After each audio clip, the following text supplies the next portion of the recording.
ஒரு காலத்துல திமுகவோட தென்மண்டல தளபதியா இருந்தவர், திமுக பிரச்சார பீரங்கியா இருந்தவர்.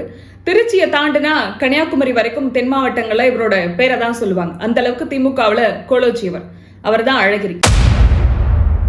அழகிரியா திமுக இருந்து நீக்கினதுக்கு பிறகு, அவர் அரசியல இருந்து ஒதுங்கினதுக்கு பிறகு, தென் மண்டலத்துல குறிப்பா மதுரை மாவட்டத்துல யாரோட கை ஓங்கும் அப்படிங்கிறது மிகப்பெரிய எதிர்பார்ப்பா இருந்தது திமுக.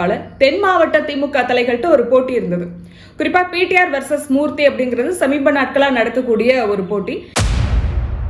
இதுல ஓரளவு இப்ப ஸ்கோர் பண்ணிட்டு வர்றது மூர்த்தி தான். 4 தொகுதிகள் அவரோட கண்ட்ரோல்ல இருக்கு. முக்கியமா செல்லூர் ராஜு தொடர்ந்து போட்டியிட்டு ஜெயிக்கக்கூடிய மதுரை மேற்கு தொகுதிய அமைச்சர் மூர்த்தி கிட்ட தான் ஒப்படைச்சிருக்காங்க. இந்த முறை எப்படியாவது திமுக மதுரை மேற்கு தொகுதியில ஜெயிக்கணும் அப்படிங்கிற ஸ்பெஷல் அசைன்மெண்ட் இப்போ மூர்த்தி கிட்ட தான் கொடுத்திருக்காங்க.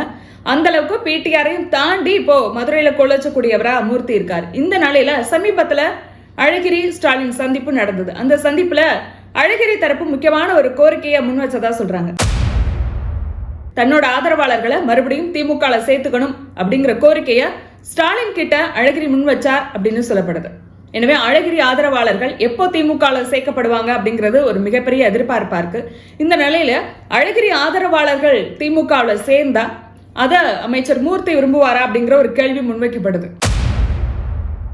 ஏன்னா இப்பதான் திமுக முகமா மதுரையோட அடையாளமா மூர்த்தி மெல்ல மெல்ல வளர்ந்து வந்துட்டு இருக்கக்கூடிய நிலையில அழகிரி ஆதரவாளர்கள் திமுகக்குள்ள வந்தா அது புதிய பிரச்சனைகளுக்கு வழிவகுக்குமா அப்படிங்கிற ஒரு கேள்வி எழுது. ஏன்னா மூர்த்தியும் ஒரு காலத்துல அழகிரியோட ஆதரவாளரா இருந்தவர் தான். சொல்ல போனா கட்சியில இருந்து நீக்கப்பட்ட இப்ப இருக்கக்கூடிய அழகிரி ஆதரவாளர்களுக்கு மூர்த்தி ஜூனியர் அப்படின்னு சொல்லலாம். அப்படி இருக்கும்போது மறுபடியும் தன்னோட சீனியர்கள் திமுகக்குள்ள ரீஎன்ட்ரி ஆகிறத மூர்த்தி விரும்புவாரா? எனவே இந்த நிலையில திமுக தலைமை என்ன முடிவெடுக்க போகுது? மறுபடியும் அழகிரி ஆதரவாளர்கள் திமுகக்குள்ள ரீஎன்ட்ரி ஆவாங்களா? அப்படி ஆகிற பட்சத்துல அமைச்சர் மூர்த்தியோட ரியாக்ஷன் என்னவா இருக்கும்? இந்த வீடியோல பார்க்கலாம். Hi everyone, this is RV Saranya. ஒரு காலத்துல எம்ஜிஆரோட கோட்டையா இருந்த மதுரைய திமுக கோட்டையா மாற்றியதுல பெரும் பங்கு அழகிரிக்கு உண்டு. அதனாலேயே அவரை அஞ்சா நெஞ்சன், திமுக தென்மண்டல தளபதி அப்படின்னு சொன்னாங்க.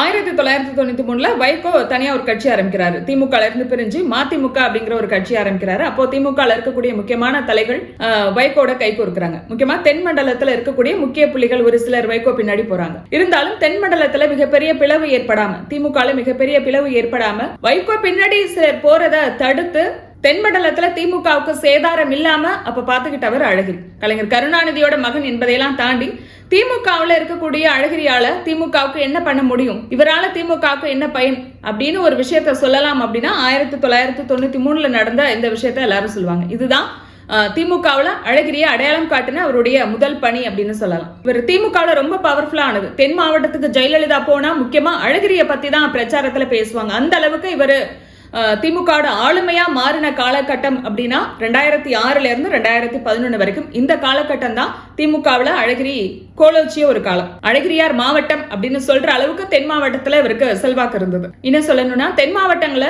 அழகிரி ஆதரவாளரா இருந்தாதான் திமுக காலந்தள்ளலாம் அப்படிங்கிற ஒரு நிலை இருந்தது. இன்னைக்கு தென் மாவட்ட திமுக கோலோச்சக்கூடிய எல்லாருமே ஒரு காலகட்டத்துல அழகிரி ஆதரவாளர்களா இருந்தவங்க தான். இவர ஊடகங்கள் எப்ப பெருசா பேசினாங்க அப்படின்னா 2009 திருமங்கலம் இடைத்தேர்தல் அப்போ நடந்தது. திருமங்கலத்தோட சேர்ந்து தென் மாவட்டத்தில் இருக்கக்கூடிய ஒரு சில தொகுதிகளோட இடைத்தேர்தல் நடந்தது. அந்த இடைத்தேர்தல்கள்ல திமுக வெற்றி பெறுவதற்கு முக்கியமான காரணமா இருந்தவர் அழகிரி. குறிப்பா திருமங்கலம் ஃபார்முலா அப்படிங்கிறது இப்ப வரைக்கும் அரசியல் களத்துல பேசப்படுது. அது என்ன ஃபார்முலா, அப்படி என்ன பண்ணார் அப்படிங்கறதெல்லாம் தனி கதை. எனவே 2009 இடைத்தேர்தல்ல திமுகவுக்கு கிடைத்த தொடர் வெற்றிக்கு பிறகுதான் கருணாநிதி இவருக்கு தென்மண்டல அமைப்பு செயலாளர் பதவியை கொடுக்கிறார். அதுக்கப்புறம் தென் மாவட்டத்துல தன்னோட ஆளுமையை நிரூபிக்க இன்னொரு வாய்ப்பு அழகிரிக்கு கிடைச்சது. அதுதான் 2009 நடந்த மக்களவை தேர்தல். 27 தொகுதியில அப்போ திமுக ஜெயிச்சது. ஆனா குறிப்பா தென் மாவட்டத்துல 9 தொகுதிகள்ல திமுக வெற்றி வாகை சூடினது. இந்த 9 தொகுதிகளில் திமுக வெற்றி பெறுவதற்கு முக்கியமான காரணமா இருந்தது அழகிரி. எனவே அந்த தேர்தல் வெற்றிக்கு பிறகு அவருக்கு மத்திய அமைச்சராக கூடிய வாய்ப்பு கிடைச்சது. இதுக்கு இடையில மதுரையில ஸ்டாலின் ஆதரவாளர்கள் வர்சஸ் அழகிரி ஆதரவாளர்கள் மோதல் அப்பப்ப நடக்குது. அதுக்கப்புறமா 2011 அதிமுக ஆட்சிக்கு வருது. 2013 கூட்டணியை வாபஸ் வாங்கினதுக்கு அப்புறம் மத்திய அமைச்சர் பதவியும் ராஜினாமா செய்ய வேண்டிய கட்டாயம் அழகிரிக்கு. அதனால மத்திய அமைச்சர் வாய்ப்பும் போகுது.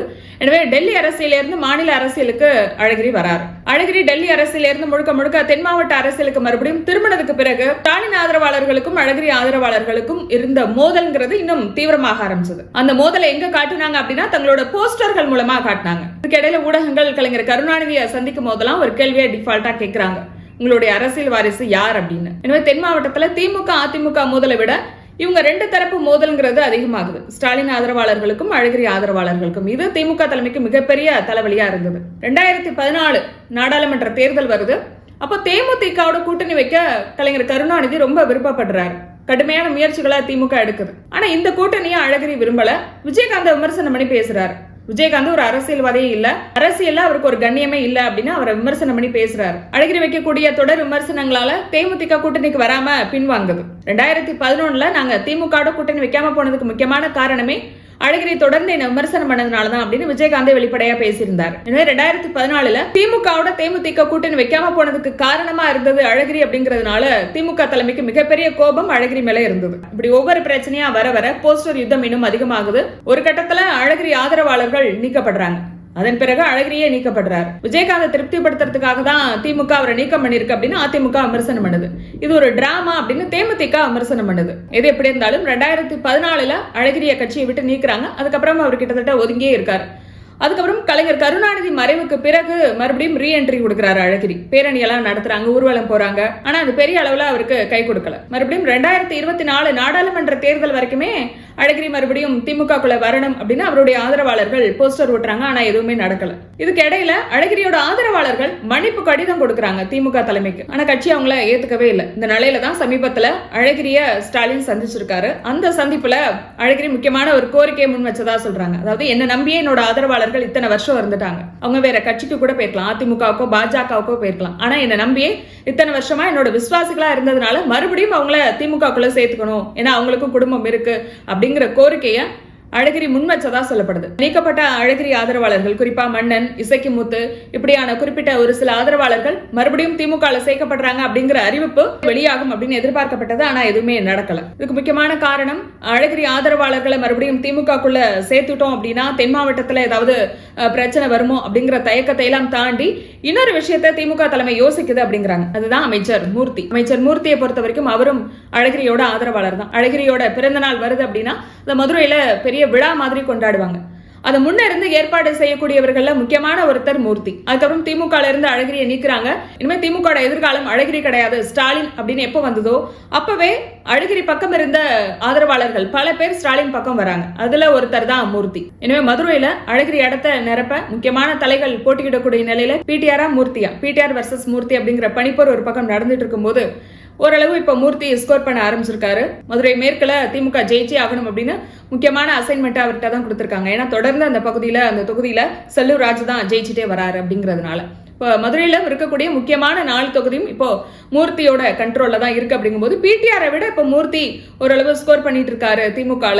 திமுக முக்கிய முகமா அவர் மாறிட்டு வராரு அப்படின்னு சொல்லப்படக்கூடிய நிலையில இப்போ அழகிரி ஆதரவாளர்கள் ரீஎன்ட்ரி கொடுத்தா அது உட்கட்சி பூசலுக்கு வழிவகுக்குமா, இது அமைச்சர் மூர்த்தி விரும்புவாரா அப்படிங்கிற ஒரு கேள்வி எழுது. ஏன்னா இப்ப ரீஎன்ட்ரி ஆகக்கூடியவர்களுக்கெல்லாம் ஜூனியரா மூர்த்தி பார்க்கப்படுறாரு. அப்படி இருக்கும்போது இவருடைய கண்ட்ரோலுக்கு கீழே அவங்க எல்லாம் வருவாங்களா, அப்படி ஒருவேளை இப்ப அக்செப்ட் பண்ணிட்டு வந்தாலும் எதிர்காலத்துல மூர்த்தியோட இணங்கி இவங்க வேலை செய்வாங்களா அப்படிங்கிற ஒரு கேள்வியெல்லாம் முன்வைக்கப்படுது. எனவே அந்த தயக்கம் மூர்த்திக்கு இருக்கிறதா சொல்லப்படக்கூடிய நிலையில தான் திமுக தலைமை அதை யோசிச்சுதான் இன்னுமே அழகிரி ஆதரவாளர்களை கட்சியில சேர்த்துக்கல அப்படிங்கிற ஒரு விஷயம் பரவலா பேசப்படுது. ஆனா அழகிரி ஆதரவாளர்களை பொறுத்த வரைக்கும் எங்களை திமுக தலைமை சேர்த்துக்கும், அப்படி திமுக எங்களை சேர்த்துக்கிட்டா தென் மாவட்டம் முழுவதும் இன்னும் ஸ்கோர் பண்ணுவோம். 234 தொகுதியில 200 தொகுதிகளை திமுக டார்கெட்டா வச்சிருக்கு. நாங்களும் வந்துட்டோம் அப்படின்னா 234க்கு 234 அப்படின்னு அவங்க பேசிட்டு வராங்க. எனவே இந்த விவகாரத்துல ஸ்டாலின் என்ன முடிவு எடுக்க போறாரு? அழகிரியோட கோரிக்கையை ஏத்துக்க போறாரா, இல்ல இந்த விவகாரத்துல அமைதியாவே இருக்க போறாரா, என்ன முடிவு எடுக்க போறாரு அப்படிங்கிறது மிகப்பெரிய எதிர்பார்ப்பா இருக்கு. இது போக போக தான் தெரியும். இதை பத்தி உங்களோட கருத்து என்ன அப்படிங்கறத கமெண்ட்ல பதிவு பண்ணுங்க. மறக்காம சப்ஸ்கிரைப் பண்ணுங்க. நாளைக்கு பேசலாம்.